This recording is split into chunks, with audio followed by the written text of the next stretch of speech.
Como estão vocês, terceiranistas do NAP? E aí? Não é? Fazendo a preparação com o estudo, as aulas, a leitura do livro, a resolução de testes, não é isso? E vem por aí também um negócio de a gente ver uns testes de Enem de anos anteriores, não é? Dando aquela treinada daquilo que foi feito antes, não é? Em termos de vestibulares. Não é? Mas na verdade a gente vem fazendo isso desde que o ano começou. Não é? As AQs, as AUs, os simulados que vocês têm feito, desde que a gente começou nossas aulas em fevereiro e as provas começaram em março, não é isso? As avaliações, vocês têm treinado testes do SSA e do Enem. É assim que os professores do NAP sempre fizeram. Não somos diferentes de outras boas escolas, não é? Nós queremos apenas ser os melhores. E eu acho que a gente vai conseguir essa vitória. Estamos vendo Segunda Guerra Mundial.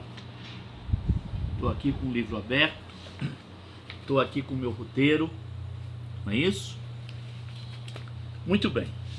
Por que aconteceu a Segunda Guerra Mundial? Você já sabe que um dos motivos básicos da Segunda Guerra Mundial foi o resultado da Primeira Guerra Mundial, né? O revanchismo dos alemães, causado pela humilhação que o Tratado de Versalhes submeteu, impôs ao povo alemão. Um tratado que tirou dos alemães todos os trens, locomotivas, vagões, caminhões, máquinas agrícolas, todos os navios de guerra, submarinos, todos os equipamentos bélicos. Parte do território da Alemanha foi tomado pelos vencedores, todas as colônias também, e imposta à Alemanha uma dívida que ela não teria condições de pagar. Então, meu amigo, não é possível. Aí surge o nazismo. O nazismo é uma consequência disso. E uma das ideias do nazismo é recuperar o esplendor da Alemanha, a força da antiga Alemanha e, obviamente, o poder militar da antiga Alemanha. E é isso que Hitler vai fazer. E você pode até perguntar, como deixaram a Alemanha se rearmar? Você também já sabe disso, não é? Quando Hitler chega ao poder, começa a negociar com as potências europeias, a quem a Alemanha devia dinheiro, pela imposição do Tratado de Versalhes. Olha, atenção. Aqui, no lado oriental da Europa, temos um novo país, a União Soviética de Stalin. É o comunismo que é a ameaça para o mundo capitalista, todo o mundo capitalista. E a Alemanha está no meio do caminho desse negócio. O comunismo pode se espalhar pela Europa, mas pode não se espalhar. A Alemanha pode ser essa barreira, a Alemanha pode ser esse muro, esse obstáculo. Mas para isso a Alemanha precisa ter exércitos. A Alemanha precisa ter equipamentos, precisa ter armas, precisa ter aviões, navios, submarinos. Senão ela não vai deter o avanço do comunismo contra a Europa. Muito bem, aí meu amigo, os presidentes da França, os ministros da Inglaterra, a Europa Ocidental toda começou a acreditar que a Alemanha seria, não é, esse muro impedindo o avanço do comunismo. Suspenderam o pagamento da dívida e a Alemanha pôde então investir na indústria bélica. Só que a Alemanha não queria somente lutar contra o comunismo. A Alemanha queria dominar a Europa e esmagar a Inglaterra. Bom, agora a Alemanha estava se armando. A Itália também vinha se armando antes, por conta de Mussolini. o fascismo. Não é isso? Vamos seguir a ordem cronológica de como esse negócio vai acontecendo. Não é? Você tem aqui no livro, estamos no capítulo 34, a Segunda Guerra Mundial. Vê lá. Nos seus discursos, a escalada alemã. Nos seus discursos, Hitler afirmou por diversas vezes que a Alemanha precisava de espaço vital, com urgência e a qualquer custo. Você está lembrado que a ideia de espaço vital, Lebensraum, na expressão alemã, queria dizer o seguinte: onde existisse uma população falando alemão, ali deveria existir a Alemanha. Hitler estava se referindo ao fato de que na Suíça havia uma população alemã, falando alemão. No sul da Bélgica, no sul da Holanda, não é isso? No sul da Tchecoslováquia, no norte da Tchecoslováquia, falavam alemão ainda também parte da Polônia, da Hungria. Então, esses lugares deviam formar a grande Alemanha. Nada mais justo que o povo alemão fosse governado por um governo alemão. A Áustria também falava alemão. E parte da elite austríaca, e a gente sabe que a Áustria também foi humilhada pelos tratados que seguiram a Primeira Guerra, os austríacos também queriam vingança e, portanto, se solidarizavam com a ideia do pan-germanismo nazista. Os governos da França e da Inglaterra não fizeram nada. Essa propaganda pan-germanista, essa propaganda de Alemanha, não é, do espaço vital, continuou sendo feita. Em 1936, Hitler se alia a Mussolini. Você está lembrado, não é? Que Mussolini simpatizava com Hitler e Hitler com Mussolini. Não que eles se gostassem, mas a ideia de precisar de uma ajuda em caso de guerra era muito importante ter aliados. Outros governantes pela Europa simpatizavam também, né? Parte da população da Península Balcânica, a Iugoslávia, né? Parte de húngaros, tchecos, rumenos também simpatizavam, parte dos poloneses. Mal sabiam esses países que depois que a Alemanha dominasse essas regiões, esses povos viveriam sob um tacão, né? um chicote terrível. Mas quem simpatiza com a ditadura não tem que achar ruim. Em 1936, Hitler se alia a Mussolini. É o eixo Roma-Berlim, que depois vai se tornar Roma-Berlim-Tóquio, porque o Japão também vai se aliar à Alemanha em 1940.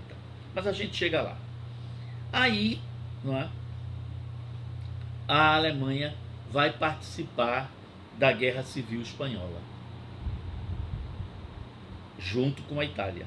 Não só vão fornecer armas para que o general Francisco Franco derrote, né, os republicanos espanhóis e imponha uma ditadura, como também, né, além de armas, né, inclusive com aviões e bombardeio e tanques de guerra, né, vão levar também soldados. Soldados alemães, soldados italianos irão lutar ao lado das forças ditatoriais do general Francisco Franco. Muito bem, ainda estamos nessa página, né? A escalada nazista. Aí se fala sobre a Alemanha, a participação da Alemanha na Guerra Civil Espanhola. E há uma foto sobre, não é, a Guerra Civil Espanhola, na verdade duas. Uma é a foto menor, uma mulher empunhando um fuzil, lutando contra as forças da ditadura de Francisco Franco.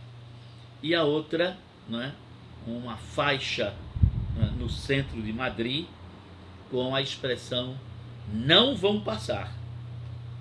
O fascismo quer conquistar Madrid, mas Madrid será a tumba, o túmulo do fascismo. Coitados dos republicanos. Infelizmente isso não aconteceu. Em 1938, o governo austríaco uniu-se a Hitler, reconhecendo Hitler como governante da Áustria. Hitler entra em Viena como um verdadeiro César, um Kaiser, né? Como a gente diria. Né? Muito bem, logo depois é a região dos Sudetos da Tchecoslováquia que serão anexados. A Tchecoslováquia então pediu ajuda à França. Por acordos militares, a França deveria impedir que essas regiões, os Sudetos da Tchecoslováquia, fossem anexados pela Alemanha. Isso é o que dizia o tratado no papel, mas na prática o governo da França preferiu seguir o conselho do primeiro-ministro inglês, a política do apaziguamento do ministro Neville Chamberlain. Aí sentam-se à mesa de negociações, se reconhece o direito da Alemanha de dominar os Sudetos. Aí o que é que a Alemanha faz? Domina a Tchecoslováquia toda. E fica por isso mesmo. A razão é: os comunistas na Tchecoslováquia são um perigo para a França, para a Holanda e para a Bélgica. Precisam ser detidos. E aí vai-se embora. Né? Na Conferência de Munique, né? No mesmo ano de 1938, né? Os Sudetos farão parte da Alemanha. E a Tchecoslováquia vai ser desmembrada. Uma fica sob domínio alemão, uma parte da Tchecoslováquia, e a outra ficaria com um governo próprio, simpatizante dos nazistas. No ano seguinte, em 1939, esse governo se une à Alemanha e a Tchecoslováquia toda fica pertencendo à Alemanha de Hitler, ao Terceiro Reich. É assim que funciona. Enquanto isso, a guerra civil espanhola está rolando lá na Espanha. Né? Vamos falar sobre isso. O que danado foi a Guerra Civil Espanhola? O que foi, não é, a Espanha? Como é que isso aconteceu na Espanha? Bom, você já sabe que a palavra Espanha, na verdade, deve ser usada no plural, né? As Espanhas. A Espanha faz parte da Península Ibérica e era chamada pelo Império Romano, não é, na época do domínio romano, né? Estamos no ano 120 a.C., de Hispânia. E a Espanha era formada por várias regiões e uma delas se chamava Portus Calais, que vai ser Portugal. Mas esqueça isso por enquanto. Muito bem, o Império Romano se acabou, a Espanha foi invadida por dois povos bárbaros. Os suevos, que criaram um reino mais ou menos ao norte, o que seria hoje a Galícia, e um reino ao sul, cuja capital era Toledo, chamado Reino Visigótico. Não é? O Reino Visigótico foi muito importante e durou aproximadamente uns 200 anos. Até que em 711,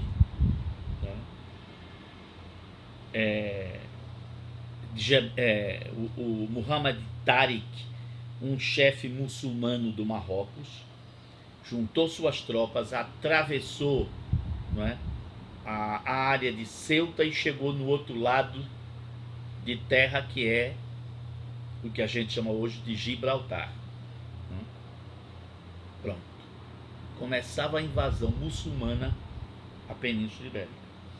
Todo o sul de Portugal, estamos em 711 depois de Cristo, todo o sul de Portugal, todo o sul e centro da Espanha serão dominados pelos muçulmanos, que vão dividir o território em vários califados. Califado de Toledo, Califado de Andaluzia, Califado de Granada e assim por diante. Os muçulmanos, né, com tantas vitórias, atrevidos, resolvem atacar a França. E começam a entrar, atravessaram os montes Pirineus, que separam a Espanha da França, e começam a invadir a França. É nessa época que um rei da França, né, chamado Carlos Martel, vai reunir, ele não era o rei, né, ele era primo do rei, trabalhava para o rei Dagoberto da França, mas o rei era covarde e fugiu.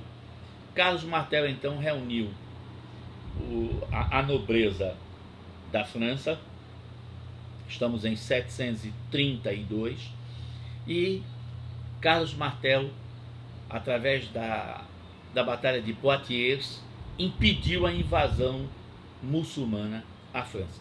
Os muçulmanos vão voltar de novo para depois dos Pirineus, né, e ficar pela Península Ibérica.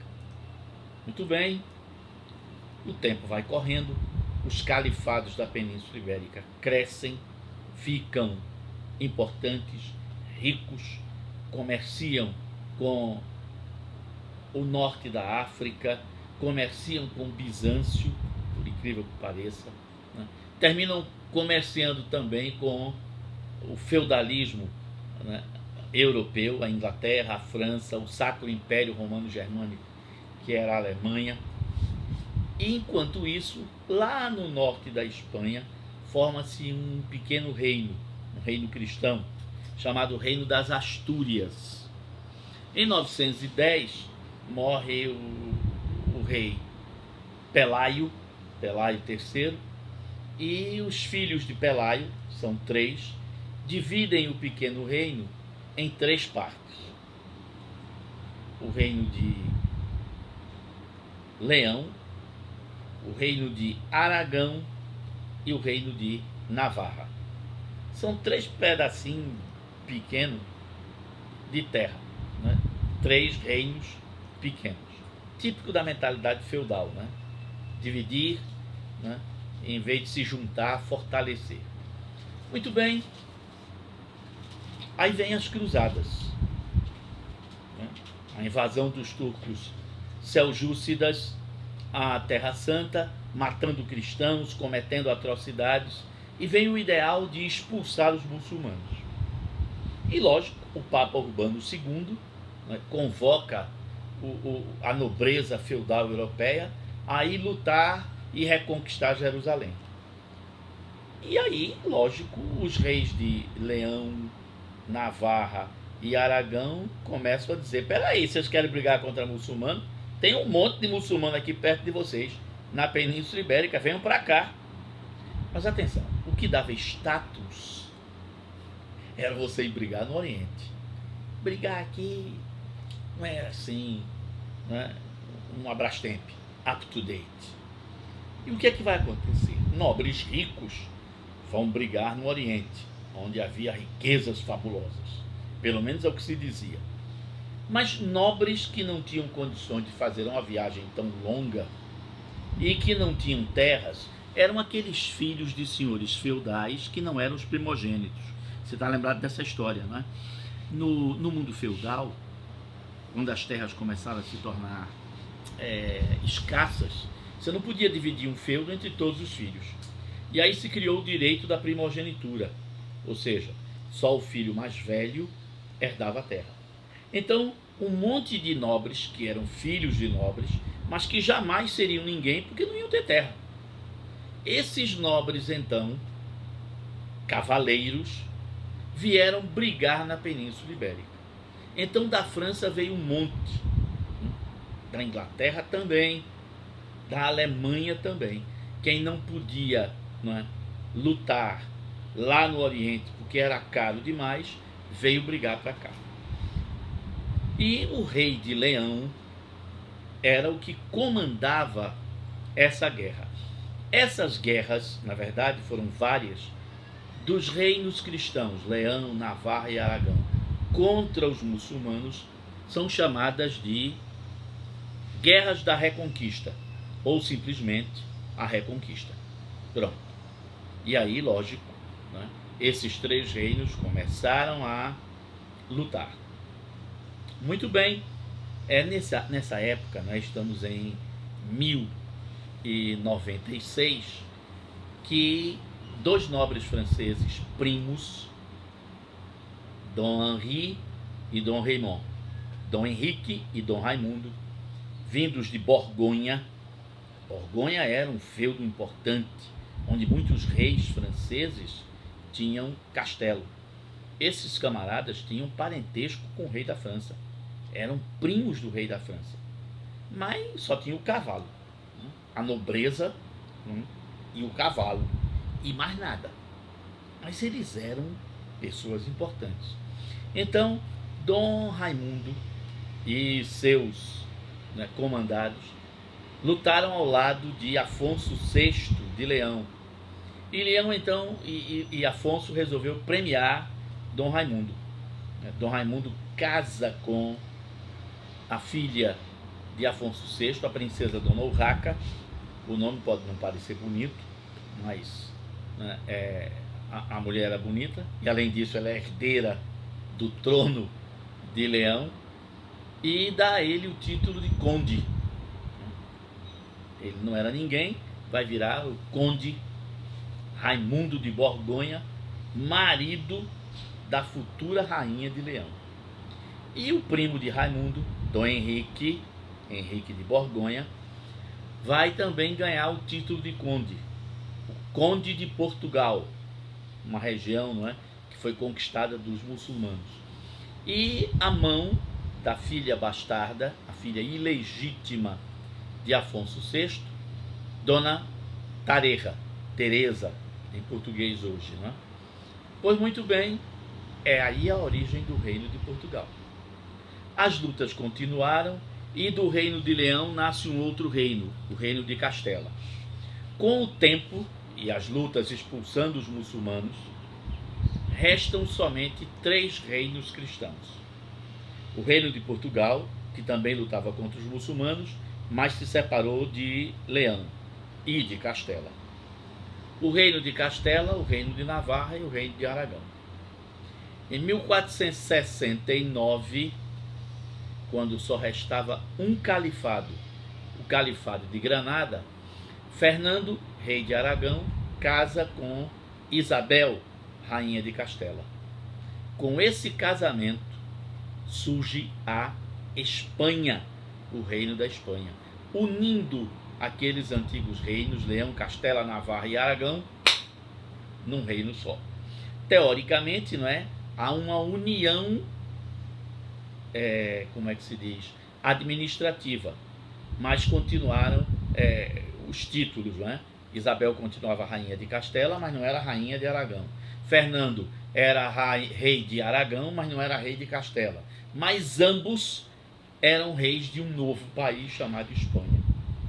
Pode parecer complicado, mas esses títulos, eles têm que ser assim, essas tradições têm que correr desse jeito. Muito bem, Isabel de Castela e Fernando de Aragão tiveram filhos. Uma das filhas de Isabel e de Fernando, a princesa Joana, casa com um rei do Sacro Império, o rei da Alemanha, chamado Maximiliano. Muito bem, os outros filhos de Isabel morrem ou se casam com príncipes estrangeiros. No caso da filha, uma outra filha, que se chamava Isabel. Como Joana é a filha mais velha, ela teoricamente seria a herdeira do trono. Com a morte dos irmãos mais velhos, ela se torna a herdeira presuntiva. Só que como ela casou com um príncipe um príncipe estrangeiro, ela teve que renunciar ao trono.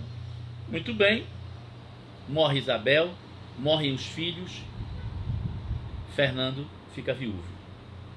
Casa outra vez, mas não tem mais filhos. E morre em 1517. O mesmo ano em que Lutero lança as 95 teses. E aí a Espanha fica sem soberano. Acontece que Joana, da Espanha, casada com Maximiliano, da Alemanha, tem um filho, que é Carlos I. E Carlos I reclama o trono. Eu sou filho de uma princesa espanhola, então eu tenho direito a herdar o trono da Espanha. E termina acontecendo que Carlos se torna rei da Alemanha, porque por parte do pai ele é rei do Sacro Império, e por parte da mãe ele herda a Espanha. Surge então um império gigantesco. A Espanha e as colônias nas Américas e o Sacro Império, que era praticamente a Europa Central. Parte, a Suíça, parte da Bélgica, parte da Holanda, nordeste da Itália, o que hoje é a Áustria, parte da Polônia, toda a Tchecoslováquia, parte da Hungria, parte da Dinamarca, um império gigantesco. Carlos casa com uma princesa austríaca, ele casou outras vezes, e vai ter um filho, Filipe II, que é rei da Espanha, rei do Sacro Império. Lógico que essa população toda não aceita essa união. Nem a Espanha quer reis alemães, austríacos governando, né, a Península Ibérica, nem muito menos, né, suíços, holandeses, belgas, poloneses querem isso daí. Termina aqui com Filipe III, né, o Sacro Império é dividido e cria-se, né, o Império Austro-Húngaro, o lado mais oriental do Império.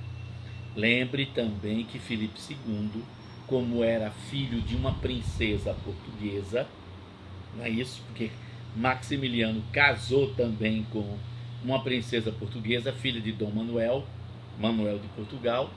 Ele também é herdeiro de Portugal. E a gente já sabe que em 1578 Portugal ficou sem herdeiro. Morreu Dom Sebastião, né? Aquele camarada que lutou lá no norte da África contra os muçulmanos, aquela doidice toda. E Filipe II também se tornou rei de Portugal e do Brasil. O Brasil era colônia de Portugal. E das colônias portuguesas, Angola, Moçambique e o que mais existisse. Vê que confusão fora do comum. Em 1640, Portugal consegue se separar da União Ibérica. Então a Espanha por um lado, Portugal por outro. A Espanha, né, durante essa época, meteu-se em várias guerras. A mais importante foi a Guerra dos 30 anos. E a Espanha sofreu muito com isso. Foi derrotada em todas as batalhas. Se não fosse as colônias das Américas com ouro e prata, e a Espanha tinha se acabado completamente. Se a Guerra dos 30 anos foi vir para a Espanha, foi pior para a Alemanha. O Sacro Império Romano Germânico acabou-se completamente, restando só o Império Austro-Húngaro. Muito bem, o tempo passou, começo do século XVIII, 1701, morre um rei da Espanha sem deixar herdeiros. Ele era estéril, não conseguia ter filhos. O parente mais próximo dele é um sobrinho de uma irmã do rei da Espanha. Esse sobrinho é neto de Luís XIV. Por conta daqueles casamentos entre príncipes, né? Príncipes e princesas, isso termina acontecendo. E aí, Luís XIV, o Rei Sol, quer que o neto dele herde o trono da Espanha. E aí acontece uma guerra, porque os espanhóis não querem um príncipe francês governando a Espanha. Eles querem arranjar um nobre francês que governe. Como a França é uma potência, na Guerra da Sucessão Espanhola. A Espanha é obrigada a aceitar o neto Filipe de Bourbon como rei da Espanha. Claro, Filipe abdica dos seus direitos ao trono francês e se tornará só rei da Espanha. Então começa a dinastia dos Bourbons na Espanha, dinastia que existe até hoje, de origem francesa, não é isso? Mas que vai se espanholizar, se é que existe esse verbo, ao longo do tempo. Muito bem, é no século das luzes, não é, que o governo da Espanha, aqui relativamente às colônias, cria uma série de mudanças para tentar modernizar a administração colonial e sustentar o déficit espanhol, que já estava grande. Déficit quer dizer dívidas. Para sustentar a monarquia espanhola, haja dinheiro, né? Então se precisa tirar dinheiro de algum lugar. Então a exploração sobre as colônias aumenta, se criam novos impostos, aumentam-se os antigos e, óbvio, também se provoca muita raiva, muito ódio, muita vontade de romper o pacto colonial nas colônias, não é? Então você vai ter revoltas. A mesma coisa acontece no Brasil, não é?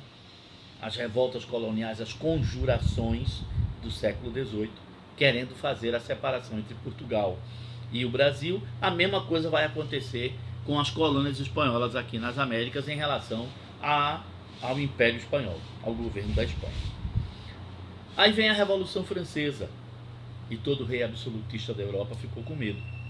E, lógico, né, Carlos da Espanha também vai ficar com medo. E aí o que é que vai acontecer?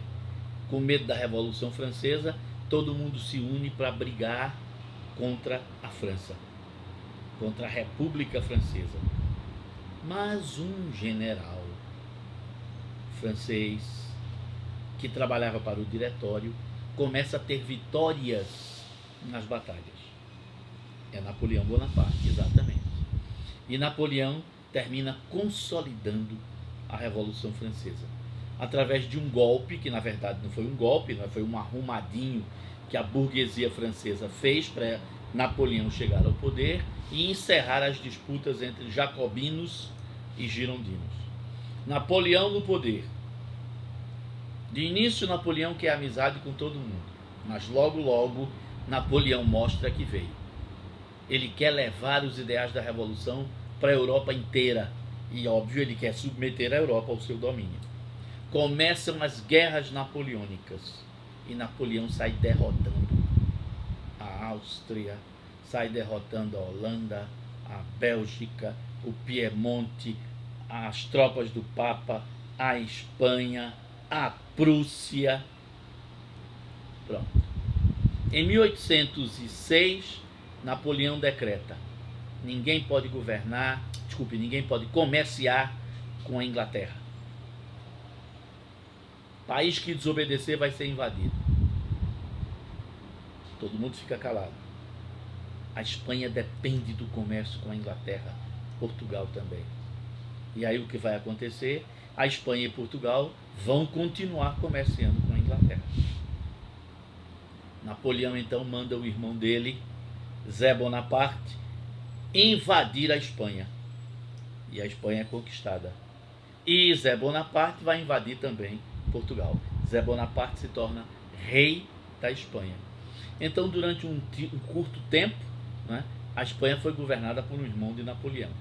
Os espanhóis resistiram, né, na região, né, da Catalunha principalmente, na Andaluzia, né, guerras, né, de pequeno porte vão acontecer e Zé Bonaparte vai ter dificuldade. A mesma coisa acontece no sul de Portugal, na região de Algarve. Ninguém quer esse domínio. Napoleão comete o erro de invadir a Rússia, lascou-se, e aí o que acontece? O mundo todo se volta contra Napoleão, Napoleão é derrotado, e os países que venceram Napoleão vão se reunir no Congresso de Viena. Qual é o objetivo do Congresso de Viena? Impedir o avanço do liberalismo pela Europa. A gente já sabe que essa ideia fracassou.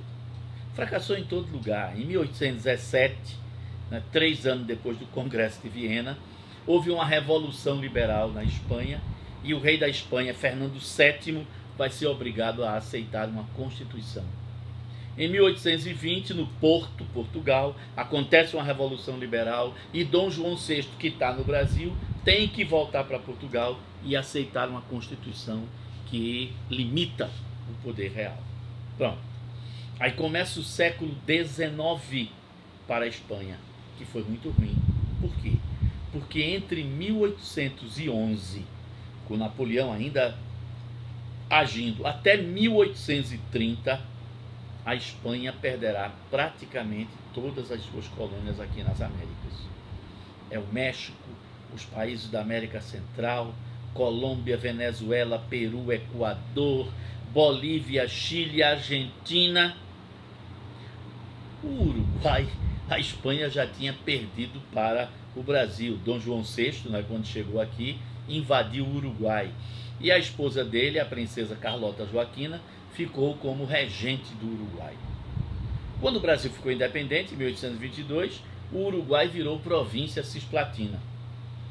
Com a ajuda da Inglaterra, os uruguaios lutaram contra o Brasil. E em 1808, o Uruguai, 20 vezes menor do que o Brasil, libertou-se do Brasil. E passou a ser um país independente. Dependente da Inglaterra. Independente politicamente, dependente economicamente da Inglaterra. Foi um baque para a Espanha perder todo esse território colonial. Então, o século XIX para Portugal e para a Espanha não será um século economicamente bom. As ideias do liberalismo vão avançando, né? Várias revoluções liberais vão acontecer, tanto em Portugal quanto na Espanha, e os reis só vão se manter no poder graças a acordos que vão fazendo, perdendo lentamente poderes. E o século XIX vai sendo, não é, atravessado dessa maneira. Muito bem, vamos dar uma paradazinha aqui no nosso intervalo e já já a gente continua. Até daqui a pouco.